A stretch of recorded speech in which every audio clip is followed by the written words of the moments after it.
നമസ്കാരം.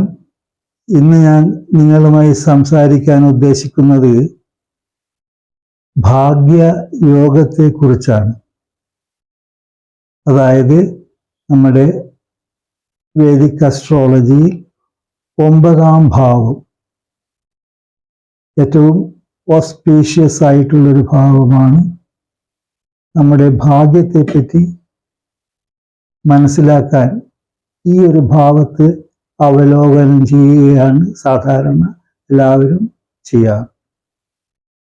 ഇത് നമുക്ക് ആദ്യം ഈ ഭാവത്തെപ്പറ്റി സംസാരിക്കുന്നതിന് മുമ്പ് ഈ ഭാഗ്യം എന്നതിനെപ്പറ്റി കുറച്ച് കാര്യങ്ങൾ നമുക്ക് ചിന്തിക്കേണ്ടതായിട്ടുണ്ട്. എന്താണ് ഭാഗ്യം? അത് ആപേക്ഷികമാണ്.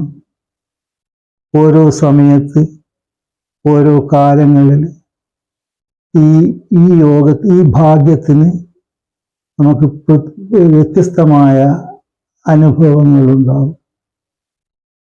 നമ്മൾ കുട്ടിക്കാലത്ത് ആഗ്രഹിക്കുന്ന ഭാഗ്യം അല്ല ഒരു കല്യാണ സമയത്ത് ആഗ്രഹിക്കുന്നത്, അല്ലെങ്കിൽ ജീവിതത്തിൻ്റെ അവസാനത്ത് നമ്മൾ ആഗ്രഹിക്കുന്നത് മറ്റൊരു ഭാഗ്യത്തെക്കുറിച്ചാണ്.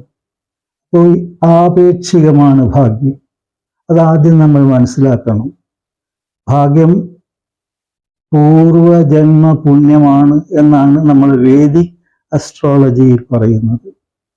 കഴിഞ്ഞ ജന്മത്തിൽ നമ്മൾ ചെയ്ത ഗുണങ്ങൾ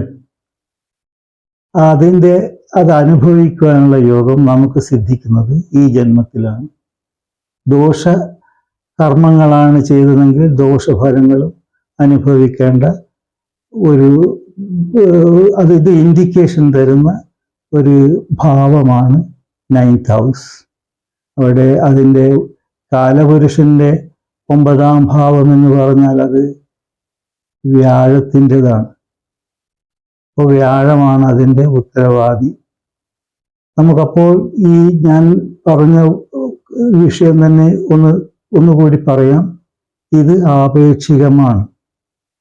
നമുക്ക് മഹാഭാരതത്തിൽ കുന്തിദേവിയുടെ ഒരു അനുഭവം അല്ലെങ്കിൽ കഥ പറയാം. കാരണം എപ്പോഴും ആദ്യഘട്ടങ്ങളിൽ കുന്തിദേവിക്ക് അതിസമർത്ഥന്മാരും ശൂരന്മാരും ധീരന്മാരുമായിട്ടുള്ള 5 മക്കളെ കൊണ്ട് ഒരുപാട് ദുഃഖങ്ങൾ അനുഭവിക്കേണ്ടി വന്നിട്ടുണ്ട്. സുഖങ്ങൾ വളരെ കുറവായിരുന്നു. പിന്നെ സുഖങ്ങൾ അനുഭവിക്കാൻ സമയമായി, സുഖങ്ങൾ അനുഭവിച്ചു തുടങ്ങി യുദ്ധത്തിന് ശേഷം. അപ്പോൾ കുന്തിദേവി ശ്രീകൃഷ്ണനോട് ഒരു പ്രാർത്ഥന നടത്തുന്നുണ്ട്.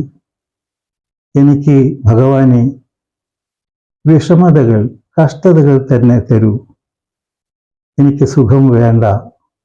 കാരണം എന്നാൽ മാത്രമേ എനിക്ക് ഭഗവാനെ ഈശ്വര ദർശനം ഉണ്ടാവുകയുള്ളൂ. എന്നാൽ മാത്രമേ എനിക്ക് ഒരു പൂർണ്ണമായ സാൽവേഷൻ ഉണ്ടാവുകയുള്ളൂ. ഈ ഒരു ജന്മം കൊണ്ട് മോക്ഷം, മറ്റൊരു ഇല്ലാത്ത ഒരവസ്ഥ ഉണ്ടാകണം. അതാണ് എൻ്റെ പ്രാർത്ഥന. അപ്പോൾ നമ്മുടെ പ്രാർത്ഥനകൾ അല്ലെങ്കിൽ ഭാഗ്യത്തിന് വേണ്ടി, അല്ലെങ്കിൽ നമ്മുടെ സുഖത്തിന് വേണ്ടി നമ്മൾ ചെയ്യുന്ന പ്രാർത്ഥനകൾ പലതും പല രൂപത്തിലും ആയിരിക്കും. ഓരോ സമയത്തിനനുസരിച്ചാണ് നമ്മൾ പ്രാർത്ഥനകൾ ഉണ്ടാകുന്നത്. ഭാഗ്യവും അതുതന്നെയാണ്. കുട്ടിക്കാലത്ത് നമുക്കുണ്ടാകേണ്ട ഭാഗ്യമല്ല യൗവനത്തിൽ വരേണ്ടത്.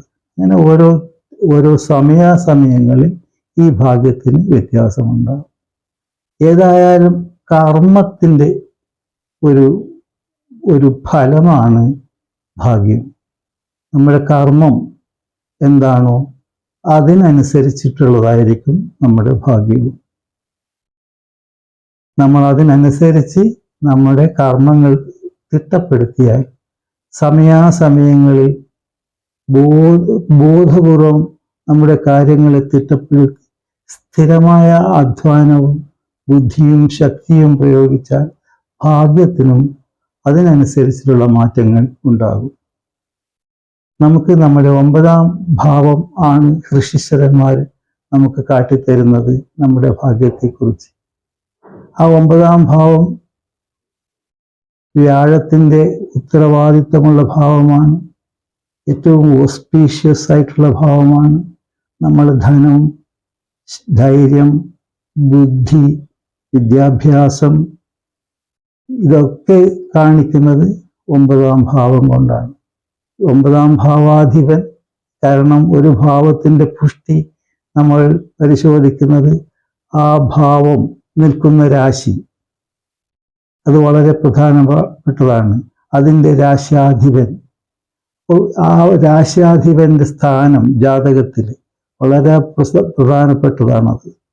അത് ആ രാശ്യാധിപൻ ഉച്ചത്തിൽ, സ്വക്ഷേത്രത്തിൽ, മൂലത്രികോണത്തിൽ, അല്ലെങ്കിൽ പരിവർത്തനം ചെയ്തിട്ട്, അല്ലെങ്കിൽ നീചഭംഗം ചെയ്തിട്ട്, ഇങ്ങനെയൊക്കെ നിൽക്കുമ്പോൾ ആ 9-ാം ഭാവം ബലപ്പെട്ടതായിരിക്കും.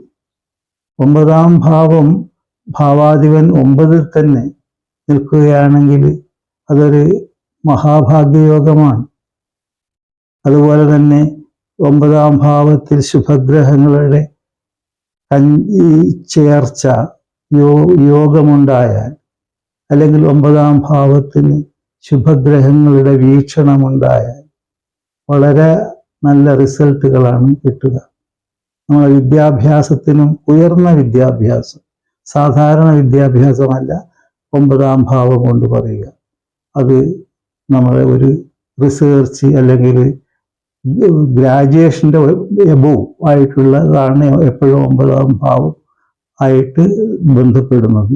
വിദേശ യാത്രകൾ വരുന്നുണ്ട്. വിദേശയാത്ര ചെയ്തിട്ട് പഠിക്കുക, എന്നിട്ട് വിദേശത്ത് ജോലി ചെയ്യുക.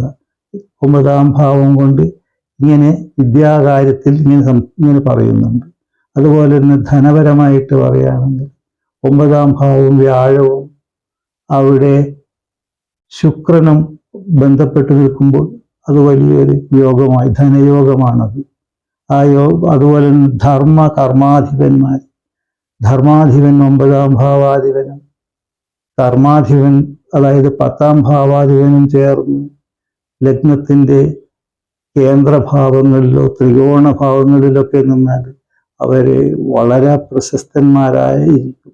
കർമ്മം കൊണ്ട് പ്രശസ്തി ഉണ്ടാകും, പ്രശസ്തിക്കൊപ്പം തന്നെ ധനവും ഉണ്ടാകും. ശാശ്വതമായ ധനയോഗം ആണത്. കൂടാതെ ലക്ഷ്മി യോഗം പറയുന്നത് 9-ാം ഭാവം കൊണ്ടാണ്. 9-ാം ഭാവത്തിൽ ബലമുള്ള 9-ാം ഭാവത്തിൽ ബലത്തോടു കൂടിയ ശുക്രൻ നിന്നാൽ, അല്ലെങ്കിൽ ലഗ്നത്തിൻ്റെ കേന്ദ്രഭാവങ്ങളിൽ ബലത്തോടു കൂടി നിൽക്കുകയാണെങ്കിൽ, ശുക്രൻ നിൽക്കുകയാണെങ്കിൽ അത് ലക്ഷ്മി യോഗമാണ്. ധനം വേണ്ടവോളം നമുക്കുണ്ടാകും. കാരണം 9-ാം ഭാവത്തിൻ്റെ പ്രധാനം നമ്മുടെ സുഖമാണ്, നമ്മുടെ കർമ്മത്തിൻ്റെ ഫലമാണത് തരുന്നത്. അപ്പം നമ്മൾ നല്ല കർമ്മം ചെയ്താൽ നമുക്കതിൻ്റെ നല്ല ഫലങ്ങളും 9-ാം ഭാവം കൊണ്ട് സിദ്ധിക്കും. പിന്നെ ഈ ഭാഗ്യയോഗം എന്ന് പറയുന്നത് തന്നെ, ഭാഗ്യം എന്നുള്ള ആ വാക്ക് വരുന്നത് തന്നെ സൂര്യനുമായിട്ട് ബന്ധപ്പെട്ടതാണ്. ഭഗൻ, അതാണ് ഭാഗ്യമായിട്ട് നമ്മൾ പറയുന്നത്. സമ്പത്തിൻ്റെയൊക്കെ എല്ലാവർക്കും സമ്പത്ത് ഡിസ്ട്രിബ്യൂട്ട് ചെയ്യുന്നതും ഈ സൂര്യനാണ്. 12 സൂര്യന്മാരിൽ ഒരാളാണ്. ആ സൂര്യനെ നമ്മൾ ഭഗൻ എന്ന് പറയുന്ന ഒരു സൂര്യദേവനാണത്. ആ സൂര്യനെ നമ്മൾ തൃപ്തിപ്പെടുത്തുന്നത് ചെയ്താൽ, സൂര്യൻ്റെതായ ഭഗൻ്റെതായ ഒരു ക്ഷേത്രമില്ലെങ്കിൽ സൂര്യൻ്റെ ക്ഷേത്രങ്ങളിൽ പോയിട്ട് നമ്മൾ പ്രധാനപ്പെട്ട കാര്യങ്ങൾ എന്തെങ്കിലും ചെയ്യുന്നുണ്ടെങ്കിൽ അവിടെ പ്രാർത്ഥിക്കുന്നത് വളരെ നല്ലതായി. പ്രധാനപ്പെട്ട കാര്യങ്ങൾ, അത് നമുക്ക് ഒരു ബിസിനസ് ചെയ്യാൻ ഉദ്ദേശിക്കുന്നുണ്ടെങ്കിൽ, അല്ലെങ്കിൽ വലിയ എന്തെങ്കിലും ഒരു പ്രൊജക്റ്റ് ചെയ്യാൻ ഉദ്ദേശിക്കുന്നുണ്ടെങ്കിൽ സൂര്യദേവന് പോയി പ്രാർത്ഥിക്കുന്നത് നല്ലതായിരിക്കും. ഇങ്ങനെ തന്നെ ഭാഗ്യ സൂക്തങ്ങളൊക്കെ ഉരുവിടുന്നതും നല്ലതാണ്. 9-ാം ഭാവത്തിന് പുഷ്ടിപ്പെടുത്താൻ പറ്റിയതാണ്. 9-ാം ഭാവത്തിന് ശക്തിപ്പെടുത്തുക എന്ന് പറഞ്ഞാൽ നമ്മൾ നമ്മുടെ മനസ്സിനെ ശുദ്ധീകരിക്കുക, നമ്മുടെ സ്വഭാവങ്ങൾ 9-ാം ഭാവത്തിൻ്റെ സ്വഭാവങ്ങൾക്ക് അനുസരിച്ച് നന്നാക്കുക എന്ന് വെച്ചാൽ പൂർവികന്മാരെയെല്ലാം സ്മരിക്കുക, നമ്മുടെ അച്ഛനെയും അച്ഛന് തുല്യരായിട്ടുള്ള ആൾക്കാരെയും ബഹുമാനിക്കുക. പിന്നെ നമുക്ക് ആർക്കെങ്കിലും എന്തെങ്കിലും വിദ്യാഭ്യാസ സംബന്ധമായ കാര്യങ്ങളിൽ സഹായിക്കുക.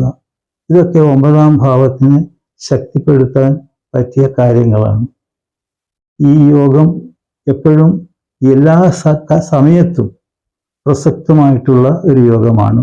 അതിൻ്റെ പ്രസക്തി വ്യത്യസ്തമായ ആവശ്യങ്ങളായിരിക്കും 9-ാം ഭാവത്തിൻ്റെ പല സമയത്ത് നമ്മുടെ ജീവിതത്തിൻ്റെ പല ഘട്ടങ്ങളിലും ആവശ്യങ്ങൾ വ്യത്യസ്തമായിരിക്കും.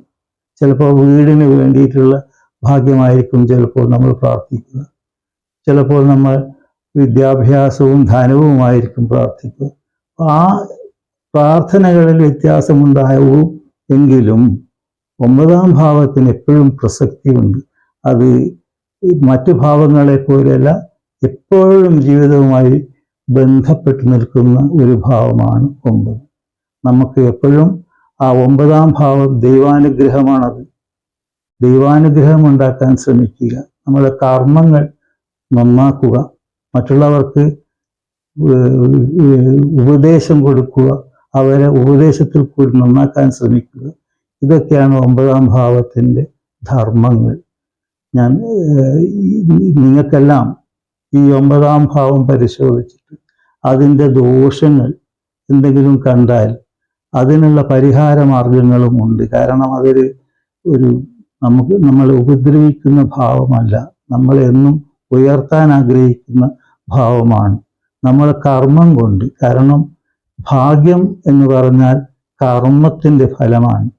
അപ്പോൾ നമ്മൾ കർമ്മം നന്നാക്കിയെടുത്താൽ നമ്മളെ ഈ 9-ാം ഭാവവും ബലമായിട്ട് വരും. നിങ്ങൾക്ക് ഒരുപാട് സുഖങ്ങൾ അനുഭവിക്കാനുള്ള യോഗവും ഉണ്ടാകും. ഈശ്വര പ്രാർത്ഥന ഏറ്റവും പ്രധാനപ്പെട്ട് വേണ്ടുന്ന ഒരു ഘടകമാണ്. പ്രത്യേകിച്ച് 9-ാം ഭാവത്തിന് എന്തെങ്കിലും ദോഷങ്ങളൊക്കെ ഉണ്ടെങ്കിൽ പ്രാർത്ഥനകൾ കൊണ്ടൊക്കെ അതിനെ അതിജീവിക്കുവാൻ സാധിക്കും. കൂടുതലായി പറയുന്നില്ല, തൽക്കാലം ഇത്രമാത്രം.